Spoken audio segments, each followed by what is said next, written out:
శ్రీ గురుభ్యో నమ. శ్రీ సమర్థ సద్గురు దర్బారు సాయినాథాయ నమ. దైవం మానుష రూపేణ. అధ్యాయం 8. స్వామి దర్శన ఆశీస్సుల మహాత్యం. మహనీయుల దర్శనం పుణ్యం, స్పర్శనం పాపనాశనం అన్నారు పెద్దలు. మన సాధనతో నిర్మూలించుకోలేని దుర్గుణాలు మహనీయుల దర్శనంతో నిర్మూలించబడతాయని శ్రీ రమణ మహర్షి చెబుతారు. నిప్పు దగ్గర ఉన్న వ్యక్తి నా గుడ్డల చెమ్మ పోగొట్టమని ఆ అగ్నిని ప్రార్థించనక్కర్లేదు. అక్కడున్న వేడికి మన గుడ్డల తేమ హరించబడుతుంది. అలాగే మహనీయుల సన్నిధిలో కూర్చున్నంత మాత్రాన మనము సాధనతో నిర్మూలించుకోలేని దుష్ట సంస్కారాలన్నీ వాటికై అవే మన నుండి దూరమవుతాయి. కనుక శ్రీ వెంకయ్య స్వామి వారు మీ ప్రాంతానికి వస్తే వదిలిపెట్టకుండా సాధ్యమైనంతసేపు వారి సన్నిధిలో ఉండు అని ఆచార్య శ్రీ ఎక్కిరాల భరద్వాజ గారు శ్రీ పెసల సుబ్బరామయ్య గారిని ప్రోత్సహించి స్వామి దర్శనం చేయించారు. మహనీయుల దర్శన చరిత్ర పారాయణతో మనకి ఆధ్యాత్మికత మీద ఉన్ముఖం కలిగి సత్యం, ధర్మం, సంపన్నత్వం, సాధారణత్వం, సద్గురు సేవ అనేవి మనకు అలవడి తద్వారా భగవంతునికి సంతృప్తిగా జీవించగలుగుతాము. సామాన్యంగా మనకి జరిగే ఇబ్బందులు, ఆందోళనలు మానసిక అలజడి వలన ప్రక్కవారి మీద రాగద్వేషాలు ఏర్పరచుకొని క్రొత్త రుణానుబంధాలు తగిలించుకుంటాము. మన అజ్ఞానం వలన చిన్న చిన్న విషయాలకి కూడా ఆందోళన, మానసిక అలజడిని అనుభవిస్తాము. ఇంకా పెద్ద ఇబ్బందులు ఎదురైతే ఎలా ఉంటుందో కూడా ఊహించడానికి భయమేస్తుంది. మరి మనసు హాయిగా ప్రశాంతంగా ఉండాలంటే ఎవరు ఆ పరిస్థితులను శాసించగలరో వారిని తప్పక ఆశ్రయించి నడుచుకోవాలి. ఇప్పటిదాకా వివిధ భక్తులకు చూపిన దివ్యలీలల ద్వారా స్వామి సర్వసమర్థత్వము, సర్వజ్ఞత్వము, సర్వవ్యాపకత్వము, భక్తుల మీద స్వామికున్న అపార ప్రేమ, కరుణలను తెలుసుకున్నాము. ఈ అధ్యాయంలో స్వామి దర్శన ఆశీస్సుల ప్రభావం ఎంతటిదో చూడగలము. నెల్లూరులోని డాక్టర్ మల్లికార్జున్ గారు 2003వ సంవత్సరంలో ఒక ట్రస్టు ఏర్పాటు చేసి దాని ద్వారా సేవా కార్యక్రమాలు చేయాలనుకున్నారు. ఆ ట్రస్టు ప్రారంభోత్సవానికి దర్గా స్వామిని పిలుచుకువచ్చే సందర్భంలో స్వామిని ఆశ్రమంలో దర్శించుకునే భాగ్యం కలిగింది. స్వామిని దర్శించిన దగ్గర నుండి ఆయనకు ధైర్యంగా ఉండేది. అప్పటికి ఆయన ఒక అద్దె ఇంట్లో ప్రాక్టీస్ చేస్తున్నారు. ఆయనకు కొత్త ఇల్లు కొందామనే ఆలోచన ఉంది, కానీ తగినంత డబ్బు లేదు. ఈ విషయం స్వామికి చెప్పారు. నాయనా, నీవు తప్పక కొంటావు, డబ్బులు వస్తాయి అని ఆశీర్వదించారు. ఆ ట్రస్టు శంకుస్థాపన అయిన తర్వాత స్వామి డాక్టర్ శ్రీధర్ రెడ్డిని పిలిచి ఆయనకి మల్లికార్జున్ గారిని చూపించి, శ్రీధర్ మా వాడు మంచివాడు, ధైర్యం కొంచెం తక్కువ, నీవు చేయేస్తే కానీ పని కాదు అని అన్నారు. మల్లికార్జున్ గారు ఆ మాటలు చాలా క్యాజువల్గా తీసుకున్నారు. స్వామికి ఆయన చూపిన ఇంటిని చూపారు. స్వామి తన దండంతో నేల మీద కొట్టి, ఈ స్థలం నీదే నాయనా అని అన్నారు. కొన్ని రోజుల తర్వాత డాక్టర్ శ్రీధర్ రెడ్డి ఆయనతో, అరే ఎవరో ఇంకొకరు నీవు చూసిన ఇంటిని కొందామనుకుంటున్నారు అని సమాచారం తెలిపాడు. అప్పుడు మధ్యవర్తుల ద్వారా విషయం తెలుసుకుంటే ఆ ఇల్లు తల్లి కొడుకులది. వీళ్ళు కొడుకుతో మాట్లాడుతుంటే ఇంకొకరు తల్లితో మాట్లాడుతున్నారు. వెంటనే అమెరికా నుండి మల్లికార్జున్ గారి తమ్ముడు పంపిన 5 లక్షల రూపాయలు అడ్వాన్స్ ఇచ్చారు. కొంతకాలం తర్వాత పూర్తిగా డబ్బు చెల్లించి ఆ ఇల్లు కొనుక్కున్నారు. అప్పుడు అంకణం 75,000 రూపాయలుంటే ఇప్పుడు 7 లక్షల రూపాయలు పలుకుతోంది. కేవలం స్వామి కృపతో ఆయన ఇల్లు కొనగలిగారు.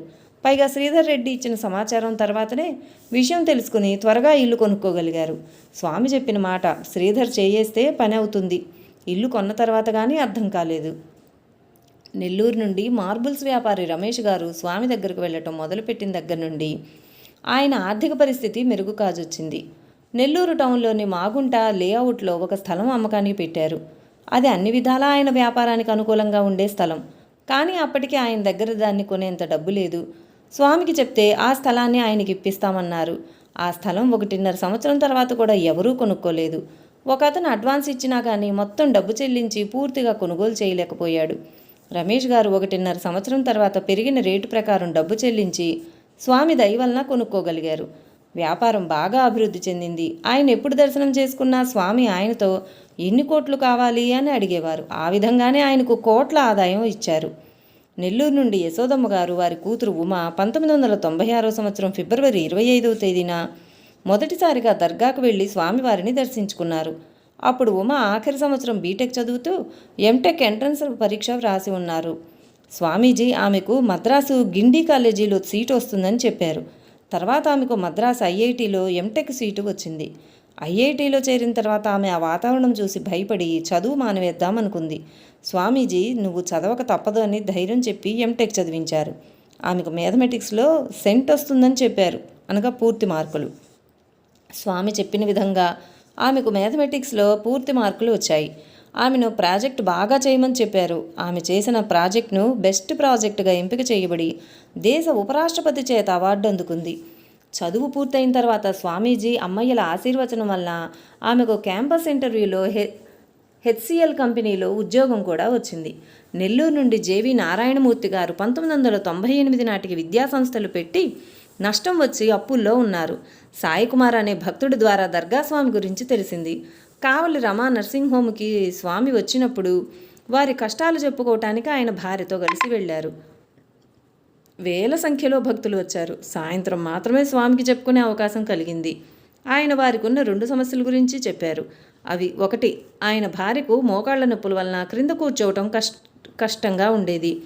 ఎంతోమంది డాక్టర్లకు చూపించినా ఫలితం లేకపోయేసరికి ఆయన భార్య విసిగిపోయి మరే డాక్టర్ దగ్గరికి వెళ్ళేది కాదు. కానీ దర్గాస్వామి కూర్చో అక్క అనేసరికి ఏ ఇబ్బంది లేకుండా కింద కూర్చోగలిగింది. స్వామి దండంతో వీపు మీద నిమిరి తగ్గిపోతుంది అని అన్నారు. ఆ అమృతవాక్కుతో 10 సంవత్సరాలుగా ఉన్న మోకాళ్ల నొప్పులు ఆ రోజు నుండి తగ్గిపోయాయి.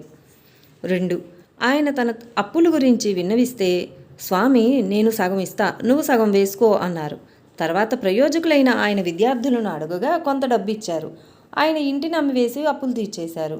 తర్వాత దర్గాల దగ్గరికి వెళ్ళినప్పుడు స్వామితో మీరు సగం ఇస్తానన్నారు కానీ నేను అప్పులు తీర్చేశాను అని చెప్పగానే అదేమిటయ్యా నీ శిష్యులంతా తలా ఒక చెయ్యి వేశారు కదా, అదే నేను అని స్వామి తమ విశ్వరూపాన్ని ప్రకటన చేశారు. అంతటా తానైన పరమాత్మలో భాగమై ఉండి కూడా ఆ స్పృహను కోల్పోయిన మనల్ని ఉద్ధరించడానికి ఆ పరమాత్మే వివిధ మహనీయుల రూపాలలో ఆయా దేశ కాల పరిస్థితులను బట్టి వస్తారు. సద్గురువు విశ్వరూపుడని ఏ జీవిని ఆదరించినా బాధించినా అది ఆ సద్గురువుకే చెందుతుందని గుర్తించి నడుచుకుందుముగాక. 3, ఒకసారి నారాయణమూర్తి గారు దత్తయజ్ఞం చేస్తున్నామని స్వామికి చెప్తే నేను వస్తాను అని ఆశీర్వదించారు. బాలార్క నారాయణమూర్తి గారి కోడలు జూలై 14, 15, 16లలో ఆయన కాలేజీ క్యాంపస్లో దత్తయజ్ఞం చేశారు. చిట్ట చివరి రోజున పెద్ద మీసాలు తెల్ల జుబ్బా వేసుకున్న ఒక కొత్త వ్యక్తి వచ్చిన వారికి కుర్చీలు వేస్తున్నాడు. ఎవరి కొత్త వ్యక్తి అని వారి కోడలు చూస్తుండగా అతను కూడా బాలార్క వంక చూచాక అదృశ్యమైపోయాడు. ఈ విషయం నారాయణమూర్తి గారికి తెలియదు. దర్గాల దగ్గరికి వెళ్ళినప్పుడు స్వామి మీ ఆజ్ఞతో యజ్ఞం బాగా జరిగింది అని చెప్పాను. వెంటనే నేను వచ్చాను, మీ కోడలు నన్ను చూసి నవ్వింది, మీసాలు పెట్టుకుని తెల్ల జుబ్బా వేసుకొని వచ్చాను, మీ బావమరిది భార్యకు కుర్చీ కూడా వేశాను అని చెప్పేసరికి ఆయన చాలా ఆనందపడ్డారు. బాలార్క గారు నెల్లూరులో స్వామి దర్శనం చేసుకున్నప్పుడు స్వామి ఆమె చేతులు పట్టుకొని అమ్మ మీ మామగారు యజ్ఞం చేసినప్పుడు నేను వచ్చాను, నువ్వు చూశావు అని చెప్పేసరికి ఆమె చాలా ఆనందపడింది. బాలార్క గారు శాస్త్రీయ సంగీతాన్ని అభ్యసించారు. ఆమెకు లలిత సంగీతంగా భజనలు పాడే అలవాటు లేదు. నెల్లూరులో దత్తమఠంలో జరిగే కచేరీకి కొన్ని కీర్తనలు అభ్యాసం చేసి వెళ్ళారు. దత్తమఠంలో స్వామి సాయిబాబా మీద పాట పాడమని అడిగారు. ఆమెకు పూర్వ అభ్యాసం లేకపోయినా అలవోకగా భజనలు పాడింది. ఆమె ఇది కేవలం స్వామి కృప అని నమ్ముతున్నారు. స్వామి బాలార్క గారితో నీవు నా కూతురువి, వేసవికాలంలో కూతురు అల్లుడు ఇంటికొస్తే కదా నాకు ఆనందంగా ఉండేది అని ఆమె భర్తను దర్గాలకు రమ్మని చెప్పారు. ఆమె కూతురుతో స్వామి నీకు 10వ తరగతిలో 550 మార్కులు పైన వస్తే 1116 ఇస్తాను అని చెప్పారు. లక్కిరెడ్డిపల్లి దూరదర్శన్ కేంద్రంలో పనిచేసే వెంకటరమణ 2008లో షిరిడీ వెళ్ళినప్పుడు ఒక గురువారం ద్వారకామాయిలో కూర్చొని ఉన్నాడు. ఆ రోజు చావడి ఉత్సవం జరుగుతోంది. అందువల్ల అక్కడ ఉన్న భక్తులందరినీ బయటకు పంపించారు. ఆయన తన భార్య వారి 2 పాపల్ని ఎత్తుకుని నుంచున్నారు. అన్ని వేల మందిలో వెంకటరమణ అతని భార్యని ముఖం తెలియని వ్యక్తి ద్వారకామాయిలోకి రమ్మని పిలిచి లోపల కూర్చోబెట్టాడు. స్వామి ఆ రూపంలో వచ్చి వారిని అలా అనుగ్రహించారని భావిస్తున్నారు. వెంకటరమణకు 2 ఆడపిల్లలు. స్వామి వారికి ఒక మగపిల్లవాడిని ఇస్తామని చెప్పారు. తర్వాత అతని భార్య గర్భవతి అయింది. అతను స్వామి దగ్గరున్నప్పుడు అతని భార్యకి నొప్పులు వస్తున్నాయని ఫోన్ ద్వారా తెలిసింది. స్వామికి చెప్తే స్వామి ఊది ఇచ్చి భద్రం నాయన 1వ తారీఖు 10 గంటలు దాటితే అనుకూలంగా ఉంటుంది అని చెప్పారు. నా భార్యకు 29వ తారీఖు తెల్లవారుజామున 3 గంటల 45 నిమిషాలకు ప్రసవం జరిగి మగపిల్లవాడు జన్మించాడు. పిల్లవాడిని బయటకు తీసేటప్పుడు తేడా జరగడంతో అతని భార్యకు బాగా రక్తస్రావం అయ్యి కోమాలోకి వెళ్ళింది. అతని స్నేహితులు 5 బాటిల్స్ రక్తం ఇచ్చారు, కానీ ఎక్కించిన రక్తం అంతా బయటకు వచ్చేసింది. డాక్టర్ అమ్మ ఆమె భర్త ఆమె నాడి చూసి బ్రతకదని చెప్పారు. స్వామికి ఫోన్ చేసి విషయం చెప్తే చాలా కోపంగా ఎవడ్రావాడు చెప్పేదానికి, కర్త అనేవాడు ఉన్నాడు, చనిపోయిందని చెప్పడానికి, 1 బాటిల్ రక్తం ఎక్కించుకుంటూ వేలూరు పోండి, ఏమీ కాదు పో ఆ పాపకో అని అభయం ఇచ్చారు. వారు అలానే వేలూరు వెళ్ళి ఆసుపత్రిలో చేర్పించారు. మరో రోజు ఉదయం కల్లా అతని భార్య పరిస్థితి మెరుగైంది. కానీ వారి బాబు 1వ తారీఖు ఉదయం 5:15 మరణించాడు. ఇంటికి వచ్చిన తర్వాత స్వామి దగ్గరికి వస్తే చెట్టు కావాలా కాయలు కావాలా అని అడిగారు. ఆయన చెట్టే కావాలన్నాడు. తర్వాత స్వామి ఆయనతో నీకు మగబిడ్డనిద్దామనుకుంటున్నాం, ఇస్తాంరా అని ఆశీర్వదించారు. స్వామి ఆశీస్సులే లేకుంటే 5 బాటిల్స్ రక్తం ఎక్కించినా నిలబడింది, 1 బాటిల్ రక్తం ఎలా ఎక్కింది? అప్పటిదాకా ప్రమాదకరంగా ఉన్న పరిస్థితి ఒక్క రోజులో ఎలా మారుతుంది? నాయుడుపేట ఎస్ శ్రీనివాసులు గారి కూతురు అనురాధ 2004లో స్వామి దగ్గరికి వెళ్ళి స్వామితో చెన్నై, హైదరాబాద్, బెంగళూరులో ఏ ఊర్లో షాప్ పెట్టుకోమంటారు అని అడిగితే స్వామి వైజాగ్ వెళ్ళమన్నారు. ఆమె హైదరాబాద్లో తెలిసిన వారు ఉన్నారంటే స్వామి వద్దన్నారు.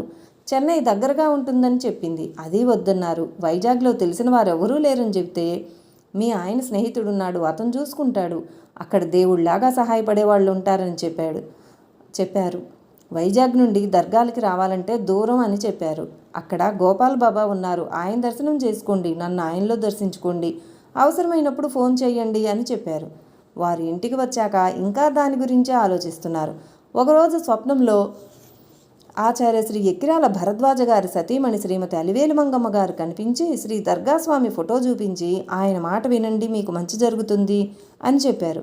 వారు అలానే వైజాగ్ వెళ్ళారు. స్వామి చెప్పినట్లే చుట్టుప్రక్కల వారి సహాయ సహకారాలతో అంతా సవ్యంగా జరుగుతోంది. 2008లో అనురాధ గారి భర్తకు జ్వరంగా ఉండి తగ్గలేదు. షుగర్ పరీక్ష చేస్తే 430 ఉంది. డాక్టర్ గారు ఆసుపత్రిలో అడ్మిట్ అవ్వమన్నారు. ఆయన కంగారు పడి ఇంటికి వచ్చాక దర్గాస్వామికి మంగళవారం ఫోన్ చేస్తే ఏమీ కంగారు పడాల్సిన అవసరం లేదు, డాక్టర్ సూది మందు వేస్తారు, భయపడొద్దు, మళ్ళీ శనివారం ఉదయం 10 గంటలకి ఫోన్ చేయండి అని స్వామి అభయం ఇచ్చారు. డాక్టర్కు చూపిస్తే ఇన్సులిన్ ఇంజెక్షన్లు ఇచ్చారు. శనివారానికి కొద్దిగా కోలుకున్నారు. స్వామికి ఫోన్ చేస్తే స్వామి ఇప్పుడు పర్వాలేదు కదా అన్నారు. ఇప్పుడు పర్వాలేదు, కానీ మా ఆయనకు రాత్రిపూట నిద్ర రావటం లేదు స్వామి అని విన్నవించింది. పడుకునే ముందర సాయినామం 20 సార్లు జపించమన్నారు. అంతా సాయినాథుని దయతో జరుగుతుంది అని చెప్పారు. అలానే చేస్తే హాయిగా నిద్రపట్టేది. 15 రోజుల తర్వాత డాక్టర్లు షుగర్ పరీక్ష చేసి నార్మల్గా ఉందని చెప్పారు.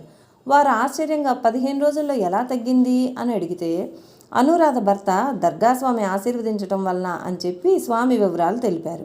అనురాధ గారి అబ్బాయిని చిన్న వయసులో డాక్టర్లు పరీక్ష చేసి కంటిలో గ్లూకోమా వచ్చే అవకాశం ఉందని చెప్పారు. స్వామికి చెప్తే కంటి చూపుకి ఢోకా లేదని చెప్పారు. 4 సంవత్సరాల తర్వాత చెకప్ కోసమని వెళితే ప్రముఖ డాక్టరు కంటిలో ప్రాబ్లం ఉందని చెప్పారు. వెంటనే చెన్నైలోని శంకర్ నేత్రాలయంలో చూపిస్తే గ్లూకోమా ఉందని నిర్ధారించి తర్వాత రోజు రమ్మన్నారు. మరోరోజు ఉదయం ఫీల్డ్ టెస్ట్ చేసి గ్లూకోమా లేదని తేల్చి ఇంకొక వార్డుకు పంపించారు. అక్కడ చెక్ చేసి చుండ్రు దురదల వలన ఇలా అయ్యిందని చెప్పి కళ్ళకి ఆయింట్మెంటు, డ్రాప్స్ ఇచ్చి వేడి నీళ్లతో కానీ చల్లటి నీళ్లతో కానీ కాపడం పెట్టమన్నారు. ప్రముఖ డాక్టర్లు అధునాతనమైన ప్రయోగశాలల్లో తేల్చి చెప్పింది లేకుండా పోయిందంటే స్వామి వాక్కు ఎంతటి మహిమాన్వితమైనదో తెలుస్తోంది. 2008లో అనురాధ గారి అమ్మాయికి 10 సంవత్సరాల వయసులో ఒక చర్మవ్యాధి వచ్చి శరీరం అంతా నల్లటి మచ్చలే వచ్చాయి. డాక్టర్ గారికి చూపిస్తే పూవా థెరపీ అనగా కరెంటుతో చేసేది 20 సార్లు చేశారు, అయినా తగ్గలేదు. పైగా ఆ అమ్మాయి చాలా నీరసించింది. డాక్టర్ని అడిగితే ఇంకొక 20 లేదా 40 సార్లు చేయాల్సి ఉంటుందని చెప్పారు. వారు భయపడి దర్గాస్వామికి చెప్తే ప్రాణహాని లేదు, మీ కులదైవాన్ని మర్చిపోయారు, ఆయనకు మొక్కుకోండి తగ్గిపోతుంది అని చెప్పారు. తర్వాత రోజు గోపాల్ బాబా గారి దర్శనానికి వెళితే ఆయన మౌనంగా వెంకటేశ్వర స్వామి, పద్మావతి దేవిల ఫోటో ఇచ్చి పట్టుకోమన్నారు. అనురాధ గారు వారి కుటుంబ సభ్యులందరూ ఆ ఫోటో పట్టుకొని అరగంట నిల్చున్నారు. వారి కులదైవం తిరుపతి వెంకటేశ్వర స్వామి. వారు పాపకి చర్మవ్యాధి తగ్గిపోతే తిరుపతి శ్రీ వెంకటేశ్వర స్వామికి పాప తలనీలాలు సమర్పిస్తామని మొక్కుకున్నారు. తర్వాత చెన్నైలో డాక్టర్కి చూపించగా మందులు వ్రాసిచ్చారు. ఆ మందులు వాడగా అంతటి భయంకర చర్మవ్యాధి ఆశ్చర్యంగా తగ్గిపోయింది. వారి కులదైవానికి మొక్కుకోమని దర్గాస్వామి చెప్పటము, గోపాల్ బాబా వారి కులదైవం ఫోటో ఇవ్వటం బట్టి దర్గాస్వామి, గోపాల్ బాబా వేరు కాదని గుర్తించి ఆ మహనీయులను ఏ భేదభావము లేకుండా సేవించదముగాక. గంగోత్రి, యమునోత్రి, కేదార్నాథ్, బద్రీనాథులను కలిపి 4 ధామ్ అంటారు. ఒకసారి 4 ధామ్ యాత్రకి వెళ్లాలని స్వామి అనుమతితో అనురాధ గారి భర్త ఒక్కరే టిక్కెట్లు రిజర్వ్ చేయించుకున్నారు. అనురాధ గారు ఆవిడ భర్త ఒక్కరే వెళ్తున్నారని మదనపడ్డారు. ఆయన రిజర్వేషన్ చేయించుకున్న తర్వాత తెలిసిన వారు 5గురు కలిసి వస్తామని టిక్కెట్లు రిజర్వ్ చేయించుకున్నారు. యాత్రకు బయలుదేరే ముందర స్వామి ఆశీస్సులకై ఫోన్ చేస్తే జయం జయం జయం అని ఆశీర్వదించారు. అన్ని చోట్ల బాగా దర్శనం జరిగింది. ఉత్తరకాశీ నుండి బయలుదేరి కేదార్నాథ్ దగ్గరికి వచ్చేసరికి వర్షం పడుతుంది. పైకెళ్లే కొద్దీ ఆక్సిజన్ తగ్గిపోతుండడం వలన ఆయనకు ఊపిరి తీసుకోవడం కష్టమైంది. దాంతో ఆ రోజు ప్రయాణం ముగించి ఉత్తరకాశీకి వచ్చేశారు. ఆయన అనారోగ్యం వలన తనతో వచ్చిన వాళ్ళని తర్వాత రోజు కేదార్నాథ్ వెళ్ళి రమ్మన్నారు. కానీ ఆ రోజు రాత్రి 12:30 స్వప్నంలో దర్గాస్వామి, దర్గామాత, గోపాల్ బాబా కనబడి పక్కనే ఉన్న పార్వతీ పరమేశ్వరులకు ఆయన్ను చూపి, వీడు నా బిడ్డ, మీ దర్శనమిచ్చి జాగ్రత్తగా పంపించండి అని చెబుతున్నారు. ఈ స్వప్నం ఎంత అమోఘమైనదంటే తెల్లవారేసరికి ఎక్కడ లేని ఉత్సాహం వచ్చి అనురాధ గారి భర్త అందరికంటే ఉత్సాహంగా బయలుదేరి కేదార్నాథ్కు వెళ్ళరాగలిగారు. అంతేగాక చుట్టుప్రక్కల ప్రదేశాలు కూడా చూడగలిగారు. మిగిలిన వారందరూ ఓపిక లేక ఆ ప్రదేశాలకు వెళ్ళలేకపోయారు. సద్గురు ఆశీస్సులతో చేసిన యాత్ర ఎంత సార్థకవంతమవుతుందో ప్రత్యక్షంగా అనుభవమైంది. కొసమెరుపు ఏంటంటే వారు కేదార్నాథ్కి వెళ్ళిన రోజు వాతావరణం చాలా ఆహ్లాదకరంగా ఉండి ముందరి రోజు తర్వాత రోజు కూడా వర్షం పడింది. ఇలా ప్రకృతి కూడా ఎంతో సహకరించింది. నెల్లూరు నుండి వివి రామారావు గారి భార్య 1997లో చనిపోయారు. 1999లో వారి పెదబాబుకి పెళ్లి సంబంధాలు చూస్తున్నారు. పిల్లవాడు వరంగల్ RECలో డిస్టింక్షన్లో పాస్ అయి ఉద్యోగం చేస్తున్నా ఏదో కారణంతో చాలా పెళ్లి సంబంధాలు తప్పిపోతుండేవి. అదీగాక వారి తాతల దగ్గర నుండి ప్రతి తరంలో ఎవరో ఒకరు పెళ్లి కాకుండా ఉండేవారు. వారి పెద్ద తాతయ్య, వారి పెదనాన్న, వారి అన్నయ్యలకు పెళ్ళిళ్ళు కాలేదు. దీంతో ఆయనకు పిల్లవాడి పెళ్లి గురించి ఆదుర్ద ఎక్కువైంది. 1999 జనవరిలో ఈ విషయమై స్వామి దగ్గరికి వెళ్ళి విన్నవించుకున్నారు. స్వామి మే మొదటి వారంలో పెళ్ళవుతుంది అని చెప్పారు. ఆయన ప్రయత్నం ఏమీ లేకుండా ఒక సంబంధం వారంతట వారు వచ్చి మాట్లాడుకుని సంబంధం ఖాయం చేసుకున్నారు. స్వామి దయ వలన మే 9వ తారీఖు పెళ్లి జరిగింది. రామారావు గారు రాపూర్లో సబ్ ట్రెజరీ ఆఫీసర్గా ఉంటున్నప్పుడు ఆయన దగ్గర పనిచేసే షరాఫ్ విపరీతంగా తాగేవాడు. అతని త్రాగుడు అలవాటు వలన అతని చెల్లెలికి పెళ్లి సంబంధం కుదరట్లేదు. ఒకరోజు ఆ పిల్ల ఆయన దగ్గరకు వచ్చి బాధపడితే రామారావు గారు ఆ పిల్లను దర్గాస్వామి దర్శనానికి తీసుకెళ్లారు. స్వామి ఆ పిల్లతో, అమ్మ మీకు గొలగముడి దగ్గర కాబట్టి 6 శనివారాలు వెంకయ్యస్వామి దర్శనం చేసుకుని ఒక ప్రదక్షిణ చేసి ధునిలో కాయ సమర్పించు అని చెప్పారు. ఆ పిల్ల స్వామి చెప్పినట్లు చేయటం ప్రారంభించిన 4వ వారంలో సూళ్లూరుపేటలో బంధువుల పెళ్లికి వెళ్ళగా అక్కడ ఒక కుటుంబం వారు చూసి ఇష్టపడి మాట్లాడుకొని 6వ శనివారం కల్లా పెళ్లి కుదిరింది. ఆ తర్వాత పెళ్లి చేసుకుని వారు ఆనందంగా ఉన్నారు. రామారావు గారి పొరుగింట్లో ఉండే భార్యాభర్తలు సఖ్యతగా ఉండేవారు కాదు. అతను ఆటో డ్రైవరు. అతను ఒకటంటే దానికి పూర్తి వ్యతిరేకంగా భార్య మాట్లాడేది. రేకుల షెడ్డులో ఉండేవారు. అతన్ని తీసుకుని స్వామి దగ్గరకు వెళితే స్వామి అతనితో, బాబు నీ భార్య మాట విను, నీ భార్య కంట నీరు పెట్టుకుంటే నీకు డబ్బు ఎలా నిలుస్తుంది? నీవు నీ భార్య మాట వినకపోతే నా దగ్గర రాకు, వింటావా వింటావా వింటావా అని చెప్పి పంపించాడు. అతను స్వామి చెప్పినట్లు వింటున్నాడు. ఇప్పుడు హాయిగా ఉంటున్నారు. మిద్దె ఇల్లు కట్టుకున్నారు. నెల్లూరు ఫత్తేఖాన్పేట నుండి సుధాకర్ ఒకసారి దర్గాస్వామి దర్శనానికి క్రొత్త టైర్లు వేసిన వ్యాన్లో స్నేహితులతో బయలుదేరాడు. వారంతా తెలిసిన వ్యక్తి దుర్గుణాల గురించి మాట్లాడుకుంటూ ప్రయాణం చేస్తున్నారు. కొంతసేపటికి టైరు పంక్చర్ అయిందని గమనించి దిగి చూసేసరికి అది చాలా దూరం ముందరే పంక్చర్ అయిందని అర్థమైంది. పంక్చర్ అయిన టైరు బాగా నలిగిపోయి దాన్ని తీసి పారేయాల్సి వచ్చింది. అప్పుడు కానీ మహనీయుల దర్శనానికి వెళ్ళేటప్పుడు సద్గురు స్మరణతో వెళ్ళాలని, అలా వెళ్ళకపోవటం వల్లనే టైరు పంక్చర్ అయ్యిందని మనసులో దృఢపడింది. ఇతరులను నిందించటం పంది మలభక్షణ చేయటం వంటిదని సాయిబాబా చేసిన హెచ్చరికను గుర్తుంచుకొని నడుచుకుందుముగాక. సుధాకర్ గారి అబ్బాయి 10వ తరగతి చదివేటప్పుడు మొదటిసారి స్వామి దర్శనానికి తీసుకువెళ్లారు. స్వామి పాస్ అవుతాడు అని ఆశీర్వదించారు. ఆయనకు తమ పిల్లవాడు పాస్ అవుతాడనే నమ్మకం లేదు. కానీ స్వామి దయ వలన 10వ తరగతి పాస్ అవటమే గాక తర్వాతి కాలంలో MSc చదివాడు. ఒక్క దర్శనంతో ఆ పిల్లవాడి చదువు బాధ్యత అంతా స్వామి వహించారు. నెల్లూరు సాయి ప్రసాద్ గారి అబ్బాయి 1995లో IITలో MTech పూర్తి చేశాడు. అమెరికాలో పీహెచ్డీ కోసం ప్రయత్నిస్తే రాకపోయేసరికి రిలయన్స్ కంపెనీలో ఇంజనీరుగా చేరాడు. తర్వాత సంవత్సరం ప్రయత్నిస్తే ఒక యూనివర్సిటీలో అడ్మిషన్ వచ్చింది. అమెరికాకి పంపించాలా లేదా అని దత్తసాయి మందిరం సుబ్రహ్మణ్యం గారిని అడిగితే ఆయన, నేను కాదు చెప్పేది, కడప దగ్గర దర్గాస్వామి ఉన్నారు, ఆయన చెప్పినట్లు చేస్తే మంచిది అన్నారు. సాయి ప్రసాద్ గారికి స్వాములంటే నమ్మకం లేదు, కానీ సుబ్రహ్మణ్యం గారు చెప్పారని స్వామి దగ్గరికి బయలుదేరారు. సాయి ప్రసాద్ గారు అక్కడికి వెళ్ళకముందే స్వామి అక్కడ ఉన్న నెల్లూరు భక్తులతో ఇవాళ నెల్లూరు నుండి ఒక భక్తుడు వస్తున్నాడు అని చెప్పారు. సాయి ప్రసాద్ గారు వెళ్ళిన తర్వాత స్వామి, ఎందుకు వచ్చావు అని అడిగారు.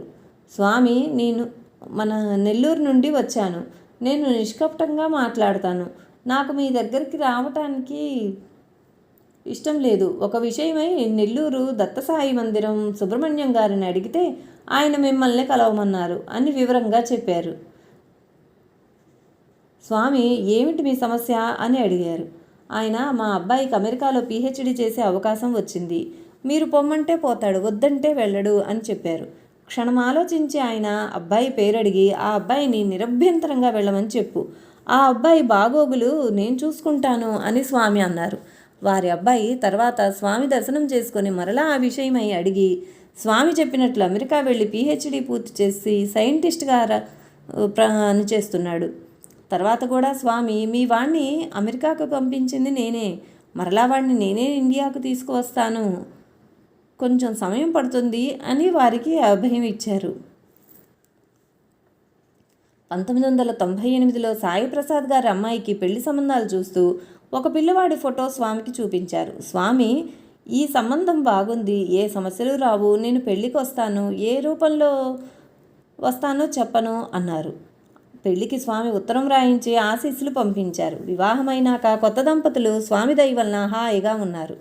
సాయి ప్రసాద్ గారి భార్యతో స్వామి ఒకసారి, నీకు తెలుసా, మీ అల్లుడి చేత పెద్ద ఇల్లు కట్టిస్తున్నాను, పూనాకెళ్ళి చూడు అన్నారు. తర్వాత పూనాకెళ్ళి చూస్తే నిజంగానే చాలా పెద్ద ఇల్లు కట్టారు. పైగా అది డూప్లెక్స్ ఇల్లు. వారికి ఇల్లు కడుతున్నారని తెలుసు కానీ ఎంత ఇల్లు అనే విషయాలు ఏమీ తెలియవు. ఎక్కడో నీలకంఠరావుపేటలో కూర్చున్న స్వామికి అంత స్పష్టంగా తెలుస్తున్నాయంటే స్వామి సర్వవ్యాపకుడని సర్వజ్ఞుడని స్పష్టమవుతున్నది.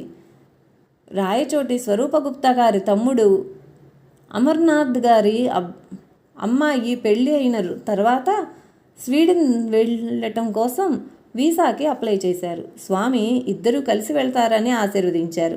వివాహమైనాక అమ్మాయి వీసా గురించి ఢిల్లీలో ఎంబసీ వారికి ఫోన్ చేసి విచారించగా వీసా రావడానికి ఇంకొక 10 రోజులు పట్టవచ్చు అని చెప్పారు. అంతటితో వారి అల్లుడు, అమ్మాయిని తర్వాత పంపించండి, నేను ముందర వెళ్తానని చెప్పాడు. అమర్నాథ్ గారు అతనితో, స్వామి చెప్పారంటే మీరిద్దరూ తప్పనిసరిగా ఒకేసారి వెళ్తారు అని స్వామి ఆశీర్వచనం గుర్తు చేశారు. అద్భుతంగా ఆ రోజు సాయంత్రానికల్లా వారి అమ్మాయికి వీసా వచ్చింది. వారి అల్లుడు స్వామి చెప్పిన మాట యొక్క మహిమను అప్పుడు గ్రహించాడు. స్వామి మాట జరిగి తీరవలసిందే. ఒకసారి దర్గాలలో ఒక ఫంక్షన్ జరిగిన రోజు అమర్నాథ్ దంపతులు, స్వరూపగుప్తా దంపతులు కలిసి ఆటోలో స్వామి దగ్గరికి వెళ్ళారు. ఆటో లైట్లు సరిగా పనిచేయట్లేదని డ్రైవర్ రిపేర్ చేస్తున్నాడు.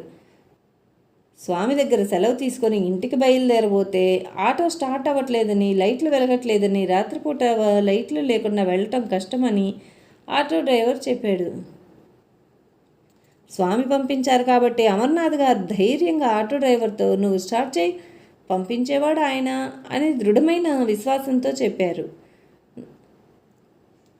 వెంటనే ఆటో స్టార్ట్ అవటమే కాక లైట్లు కూడా వెలిగాయి. అందరూ ఆశ్చర్యపోయారు. ఆటో అతను, ఏమన్నా ఇలా స్టార్ట్ అయింది అంటే, మనలో ఎవరికో సందేహం ఉండాలి, దాన్ని తీసేయటానికే స్వామి ఇలా చేసుంటారు అని అమర్నాథ్ గారు చెప్పారు. రాయచోటిలో సత్యసాయిబాబా మందిర నిర్మాణం అప్పుడు కమిటీ వారు స్వామి ఆశీస్సులకని వెళ్ళినప్పుడు స్వామి కొంత డబ్బులిచ్చి భూమి పూజ చేయమంచారు. వాడు అప్పటి నుండి మార్గదర్శనం కొరకు స్వామిని కలుస్తుండేవారు. సాయిబాబా శ్రీకృష్ణుని విగ్రహాలు తీసుకురావటానికి స్వరూపగుప్తా గారు, ఆయన తమ్ముడు అమర్నాథ్ గారు జైపూర్ వెళ్లే ముందు స్వామి ఆశీస్సుల కోసం వెళ్ళారు. మాటల సందర్భంలో స్వామిని, ఎంత ఖర్చు అవుతుంది స్వామి అంటే 70-80 వేలు అవుతుంది అన్నారు. స్వామితో నాతో విగ్రహం సెలెక్ట్ చేయటం తెలీదు, మీరే ప్రేరేపణ చేసి మంచి విగ్రహాన్ని తీసుకునేటట్లుగా ఆశీర్వదించండి అని ప్రార్థించారు. ఏమిరా తెలివిగా మాట్లాడుతున్నావు అని హెచ్చరింపుగా పలికారు. నా ప్రమేయం అంటూ ఏమీ లేదు, మీరే విగ్రహం తీయించాలి అని వారు మరలా విన్నవించుకున్నారు. అలాగే నువ్వు వెళ్ళరా అని స్వామి అన్నారు. జైపూర్ వెళ్ళి విచారించగా విగ్రహం ఖరీదు ఎక్కువ చెప్పారు. ఒకచోట ధర ఎక్కువైనా సాయిబాబా విగ్రహానికి అడ్వాన్స్ ఇచ్చి బుక్ చేసుకున్నారు. వారు కృష్ణుడి విగ్రహం చూసి వచ్చేసరికి వాళ్ళు తీసుకుందాం అనుకున్న సాయిబాబా విగ్రహాన్ని అమ్మకందారు మరెవరికో అమ్మేశాడని తెలిసింది. వారు ఇచ్చిన అడ్వాన్స్ తిరిగి తీసుకున్న తర్వాత ఆ విగ్రహాన్ని మరలా తేరిపారి చూడగా బాబా అభయహస్తం వెనుక రాయి చీలి ఉంది. అందుకోసమే స్వామి ఆ విగ్రహాన్ని కొనవలసి రాకుండా ఉండే పరిస్థితిని కలుగజేశారని స్ఫురించింది. తర్వాత రోజు నామస్మరణ చేసుకుంటూ వెళ్ళి బాబా కృష్ణుని విగ్రహాలు ఒక దుకాణంలో అడ్వాన్స్ ఇచ్చి బుక్ చేసుకున్నారు. తర్వాత విగ్రహాల డెలివరీ తీసుకునేటప్పుడు మాట్లాడుకున్న ధర కన్నా తక్కువగా స్వామి చెప్పిన విధంగా 80,000 మాత్రమే తీసుకున్నారు. అట్లానే విగ్రహం తీసుకురావడానికి వాహనం మాట్లాడి అడ్వాన్సు ఇచ్చారు. వారి ట్రైన్ మధ్యాహ్నం 3 గంటలకు గాను ట్రాన్స్పోర్ట్ డ్రైవరు 2 గంటలైనా రాలేదు. ఒక పరిచయస్తుడు తటస్థించి విషయం అడిగి తెలుసుకొని అతను 3 రోజుల తర్వాత బయలుదేరి వస్తానని చెప్పి అతను విగ్రహాన్ని భద్రంగా తీసుకొచ్చాడు. స్వామి ఆశీర్వాదంతో బయలుదేరినందువలన బాధ్యత అంతా స్వామి వహించి వ్యవహారాన్ని నిర్విఘ్నంగా జరిపించారు. చాలామంది భక్తుల అనుభవాల్లో స్వామి నోటి నుండి వెలువడిన వాక్యం అమోఘమైన శక్తి గలదిగా ఉండి ఊహకందని రీతిలో సత్యమయ్యేది. కొన్ని సందర్భాల్లో పరిస్థితుల ప్రాబల్యం వలన భక్తుల మనసులో సందేహం కలిగిన స్వామి చెప్పిన వాక్యానుసారం విశ్వాసంతో నిలబడి చివరిదాకా ప్రయత్నం చేసిన వారికి కార్యాలు సఫలమయ్యేవి. కాకతాళీయము అనే పదం మొదటిసారి యోగ వాసిష్టంలో చెప్పబడింది. ఒక కాకి వెళ్ళి చెట్టు మీద ఉన్న కొబ్బరికాయ మీద వాలుతుంది. ఇంతలోనే ఆ కొబ్బరికాయ నేలకు రాలుతుంది. ఈ పరిస్థితిలో కాకి వెళ్ళి వాలటం వల్ల కాయ రాలిందా లేదా వ్రాలుతున్న కాయ మీద కాకి వాలిందా అనే వెంట్రుక మందం సందేహం కలగవచ్చు. ఇదే విధంగా ఒక కార్యం సఫలమైనాక అది మన పురుషార్థం వల్ల జరిగిందా లేక గురుకృప వల్ల జరిగిందా అనే మీమాంస కలగవచ్చు. గురుకృప పొందాలంటే వారి వాక్యమునందు దృఢమైన విశ్వాసంతో నడవాలి. పని ప్రారంభించిన దగ్గర నుండి దాన్ని సఫలంగా పూర్తి చేసేదాకా జరిగిన సంఘటనలను అవలోకనం చేసుకుంటే స్వామి మాట ఎంత ప్రభావవంతంలో తెలుసుకోగలము. శ్రీ సమర్థ సద్గురు దర్బారు సాయినాథ్ మహారాజ్ కీ జై. గురుదేవ దత్తకు జై.